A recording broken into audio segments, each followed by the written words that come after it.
and size of their body. It's actually that distinctive coloration that tells us today we are looking at some Pacific white-sided dolphins. And just as their name suggests, these dolphins can be found all across the North Pacific Ocean, from the north coast of Mexico up to BC and all the way across to Japan. And they are very well known in these waters for being very sociable, having lots of high energy, and of course, for those wonderful displays high above the ocean surface. And because of their close proximity to shore over the past 20 or 30 years, researchers have had a great opportunity to study them a lot more closely. However, it is usually pretty tough for researchers to be able to photograph the entire body of these dolphins up and out of the water. It definitely is a rare opportunity. I've got several chances here already this afternoon, but ladies and gentlemen, here is an excellent photo opportunity now. All three of your dolphins on our top. So let's give you a round of applause.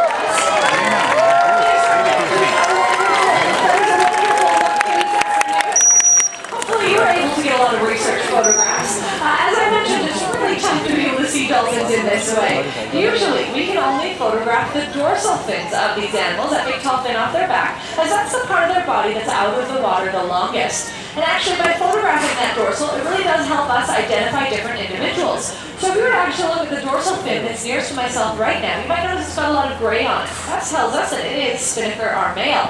In the center there is Helen. Her dorsal fin is very curved, comes to a nice hook shape at the end.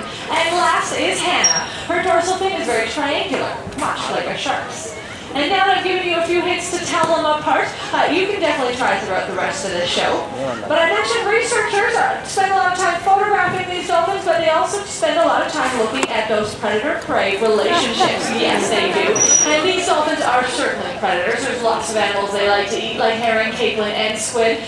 But, I don't know, dolphins, with those wonderful catching teeth of yours, you do tend to swallow your food whole, but I don't know, what if you got like a really big fish, like a salmon? Do you think you could swallow that kind of fish whole? I didn't think so. Now, these dolphins, they're not actually answering my question, but they are demonstrating a very unique behavior they have. By thrashing their head back and forth in that manner, it really does help them break apart smaller fish like or rather larger fish like salmon. It makes it smaller, easier to swallow pieces. But now, the prey side of things, because these dolphins are prey as well, but to try and ensure they can't be seen as easily by those predators, they can rely once more on that beautiful coloration. So notice here, those nice dark tops and white bellies, that's actually a special form of camouflage known as counter shading. Those dark tops make it really hard to find them as they're swimming about. And of course they do wonderful leaps like that. Excellent tactic for those animals that might be above them looking down, but for any animal below looking up, these dolphins have beautiful, nice white bellies that blend in with the ocean surface and sky above. Right there, a little bit splashy as well. It is an excellent demonstration of that counter shading, but of course, that can't work all the time. Those predators are still going to come across them. But who could those predators be?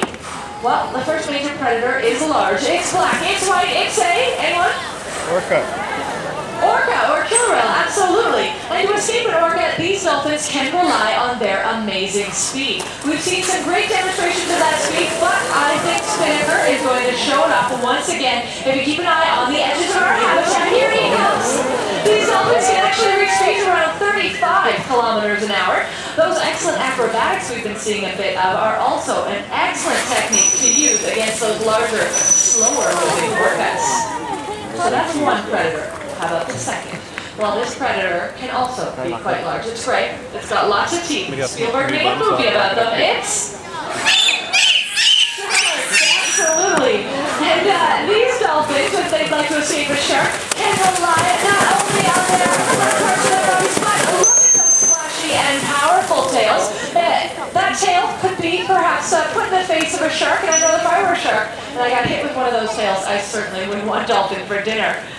But now, no, definitely not. But now for their third major threat. And it's actually this animal that is the most dangerous, and we have them here in abundance at the Vancouver Aquarium today. Yes, we do. If you were to take a look to your left and a look to your right, well, you'd find that you're completely surrounded by them.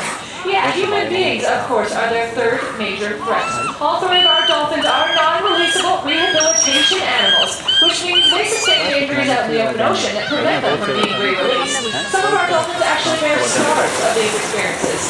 Now, as unfortunate as that is, these dolphins are now happy, healthy, and acting as excellent ambassadors for their species, reminding us just how important it is to clean up our garbage properly every day, as our dolphins were actually injured by garbage or debris left behind by people just like you and me. And we can make an extra effort to help protect beautiful marine species like these by ensuring we clean up our garbage properly every day. But this September, on the 19th, is International Shoreline Cleanup Day. Here in Canada, we've made it a week-long event. If you'd like to learn more about it, you can, of course, visit our website. But it's a great thing to do to help save a lot of different animals. But now that we've learned a little bit more about these dolphins, where they can be found, how to identify them, their role in the ocean's food web, and even what we can do to help them, here is one last continue on their way.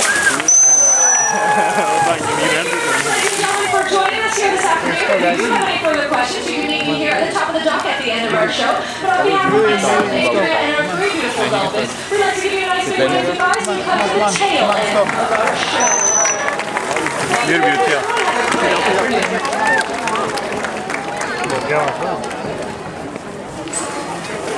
Tadi tadi,